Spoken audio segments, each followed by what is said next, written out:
내가 모든 사람에게서 자유로우나 스스로 모든 사람에게 종이 된 것은 더 많은 사람을 얻고자 함이라. 유대인들에게 내가 유대인과 같이 된 것은 유대인들을 얻고자 함이요 율법 아래 있는 자들에게는 내가 율법 아래 있지 아니하나 율법 아래 있는 자같이 된 것은 율법 아래 있는 자들을 얻고자 함이요 율법 없는 자에게는 내가 하나님께는 율법 없는 자가 아니요 도리어 그리스도의 율법 아래 있는 자이나 율법 없는 자와 같이 된 것은 율법 없는 자들을 얻고자 함이라. 약한 자들에게 내가 약한 자와 같이 된 것은 약한 자들을 얻고자 함이요 내가 여러 사람에게 여러 모습이 된 것은 아무쪼록 몇 사람이라도 구원하고자 함이니 내가 복음을 위하여 모든 것을 행함은 복음에 참여하고자 함이라.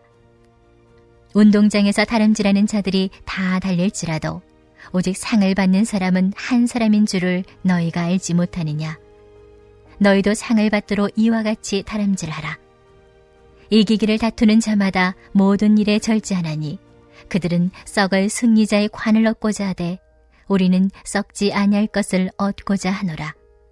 그러므로 나는 다름질하기를 향방 없는 것 같이 아니하고 싸우기를 허공을 치는 것 같이 아니하며 내가 내 몸을 쳐 복종하게 함은 내가 남에게 전파한 후에 자신이 도리어 버림을 당할까 두려워함이로다.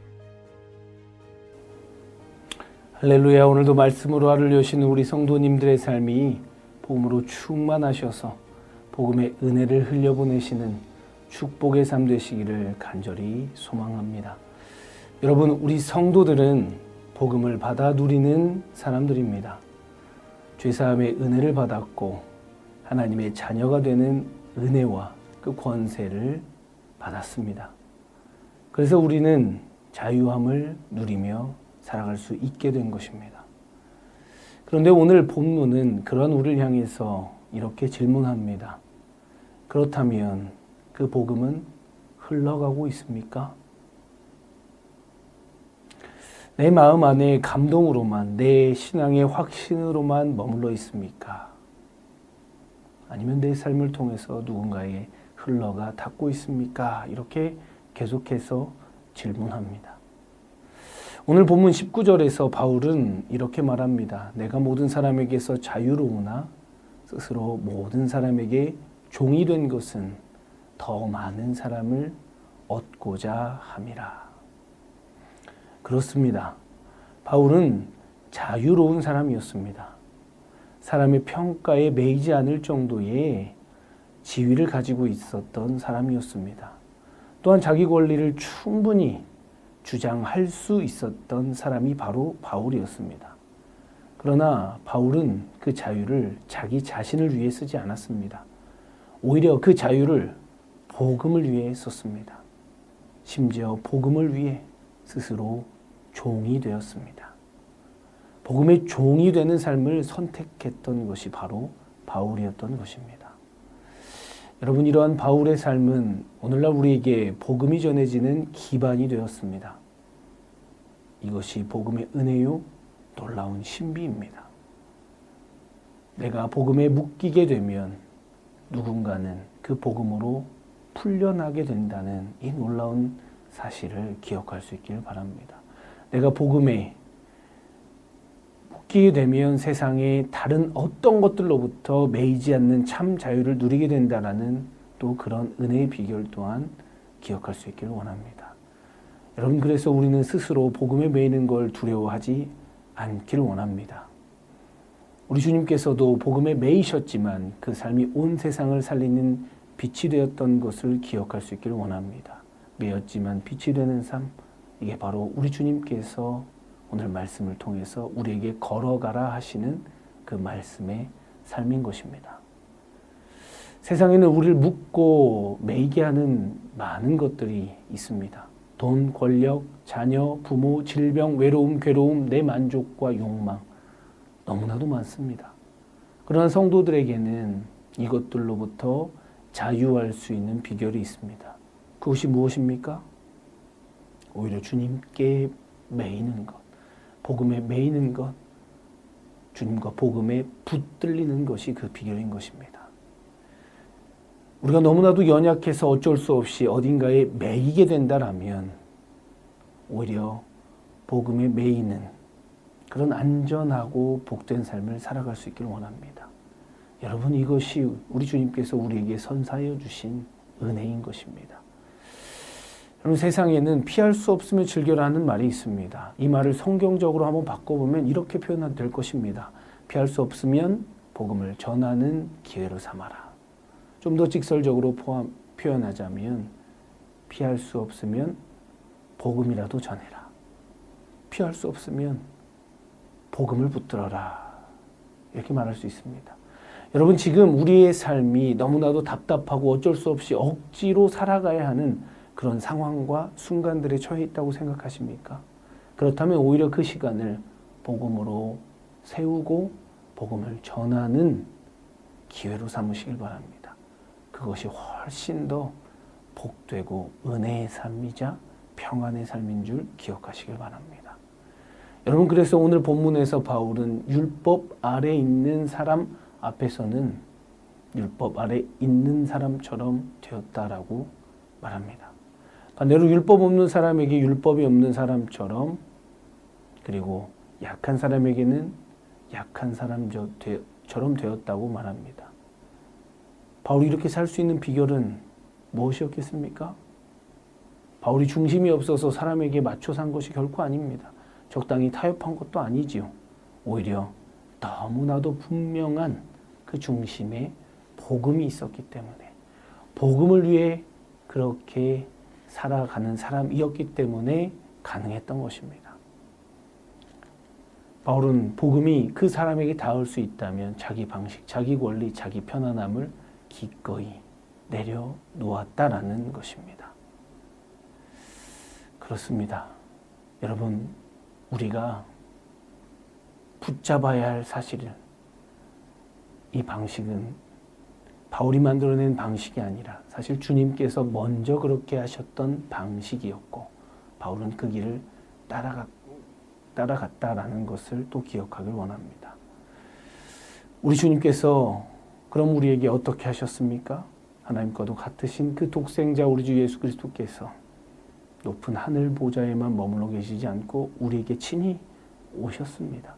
말씀으로만 사랑을 설명하신 것이 아니라 친히 몸을 입고 낮아지시고 사랑해 주셨습니다.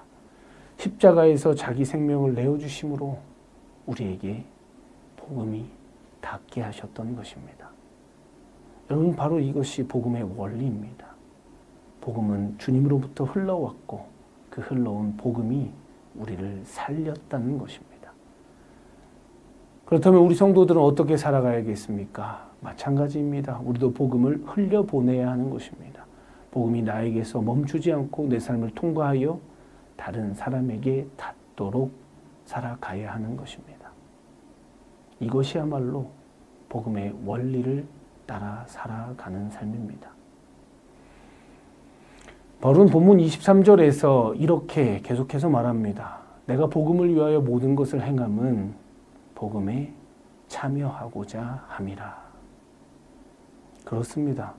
복음에 참여한다라는 것은 단순히 복음의 혜택을 누린다라는 뜻이 아닙니다.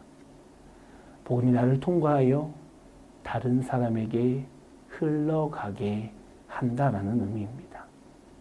내 삶이 누군가를 살리고 내 물질과 시간이 지치고 죽어가는 영혼들을 붙들어주는 정성이 되고, 내 재능이 교회와 이웃을 세우는 도구가 되고, 내 자유와 권리가 한 영혼을 얻는 길에 들여지는 것, 그것이 바로 복음에 참여하는 삶인 것입니다.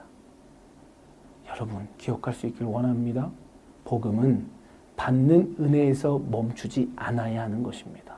복음은 우리를 통해 반드시 흘러가야 하는 것입니다.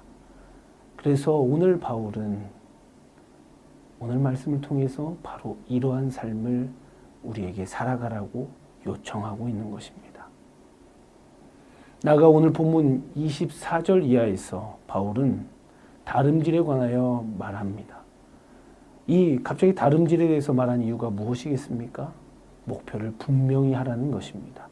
달리는 사람은 아무에게나 아무렇게나 뛰지 않습니다. 권투하는 사람이 허공을 치듯 싸우지 않습니다. 왜 그렇습니까?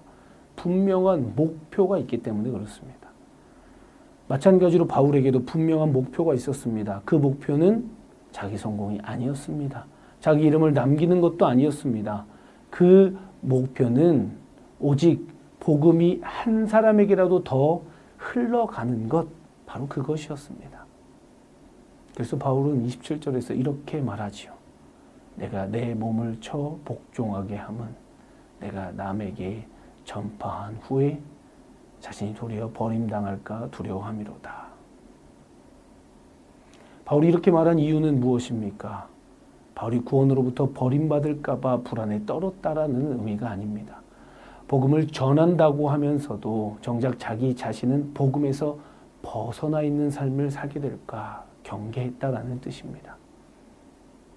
목표를 분명히 해서 복음 안에 거하는 삶, 그리고 그 복음을 흘려보내는 삶, 그 삶을 살아야 한다는 것입니다. 여러분, 복음을 말하는 것과 복음에 붙들려 사는 것은 다를 수 있습니다. 입으로는 복음을 말하지만 삶은 여전히 자기 욕망을 따라 살아갈 수 있습니다. 겉으로는 복음을 위해 사는 것처럼 보이지만 실제로는 내 편안함과 자존심과 만족을 더 붙들고도 살아갈 수 있습니다. 여러분, 바울은 그것을 바로 지금 두려워했던 것입니다. 목표를 분명히 하라. 복음을 전한다고 하면서 정작 자기 삶은 복음에 복종하지 않는 삶, 복음을 말하지만 복음 아래 있지 아니하는 삶, 복음을 위해 산다고 많은 사람들에게 전하고 다니지만 여전히 자기 자신이 중심이 되는 삶을 바울은 경계하고 그것을 뚜렷이 제거하라라고 말하고 있는 것입니다. 그러므로 여러분, 복음을 흘려보내는 삶이란 먼저 복음에 붙들린 삶, 복음에 복종하는 사람이어야 하는 것입니다. 복음이 나를 통과해 가려면 결국 내 삶이 먼저 복음 아래 놓여야 한다는 이 명확한 중심을 놓치지 않기를 소원합니다. 그래서 바울은 내 몸을 쳐 복종하게 한다라고까지 말한 것입니다. 여러분, 바울은 오늘 본문을 통해서 고린도 교인들을 향해서 무차별하게, 무분별하게 살았던 그 고린도 교인들을 향해서, 그리고 또 오늘날 우리들을 향해서 목표를 분명히 하고 복음 중심적인 삶을 살아가라고 말하고 있는 것입니다. 바라옵기는 저와 우리 성도님들 모두가 바울과 같이 복음에 붙들리고 복음을 위해 자유를 사용하며 한 영혼을 살리는 복음의 통로로 쓰임받게 되시기를 주님의 이름으로 간절히 축원드립니다. 여러분, 이제 말씀을 마치고자 합니다. 복음이 막히는 이유는 여러분, 항상 세상이 강해서만이 아닙니다. 때로는 내 안에 고집이 복음의 길을 막을 때도 있습니다. 내 자존심이 복음의 길을 막을 때도 있고, 내 욕심이 복음의 길을 막을 때도 있습니다. 내 편안함이 복음의 길을 막을 때도 있습니다. 여러분, 그래서 오늘 말씀을 붙들고 우리가 이렇게 기도하기를 원합니다. 주님, 복음이 나에게서 멈추지 않게 하여 주시옵소서. 내 삶이 복음의 통로가 되게 하여 주시옵소서. 내 물질도 시간도 재능도 자유도 다 주님께 드려 복음이 흘러가게 하여 주시옵소서. 복음을 위해 살게 하여 주시옵소서. 사랑하는 성도 여러분, 복음은 우리 안에만 머물라고 주신 은혜가 결코 아닙니다. 주님께로부터 우리에게 흘러온 이 복음은 이제 우리 삶을 통해 누군가에게 흘러가야 하는 것입니다. 하나님께서 우리에게 물질을 주셨다면 그 물질이 복음의 길로 흘러가길 소원하는 저와 우리 성도님들 되길 바랍니다. 더 나아가서 하나님께서 우리에게 재능을 주셨다면 그 재능이 나를 드러내는 도구가 아니라 사람을 세우는, 사람을 살리는 복음의 통로요, 선교의 도구가 되기를 원합니다. 하나님께서 우리에게 시간을 주셨다면 그 시간이 내 계획을 채우는 시간이 아니라 누군가를 살리는 시간이 되기를 소원할 수 있는 저와 우리 성도님들 되기를 간절히 소망합니다. 하나님께서 우리에게 자유를 주셨다면 그 자유가 나와 내 권리를 주장하는 힘이 아니라 복음을 위해 나를 내어주는 힘이 되기를 소원하는 우리 성도님들과 제가 되기를 주님의 이름으로 간절히 축원합니다. 아멘. 이 시간 말씀을 새기시면서 함께 기도하길 원합니다.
아멘.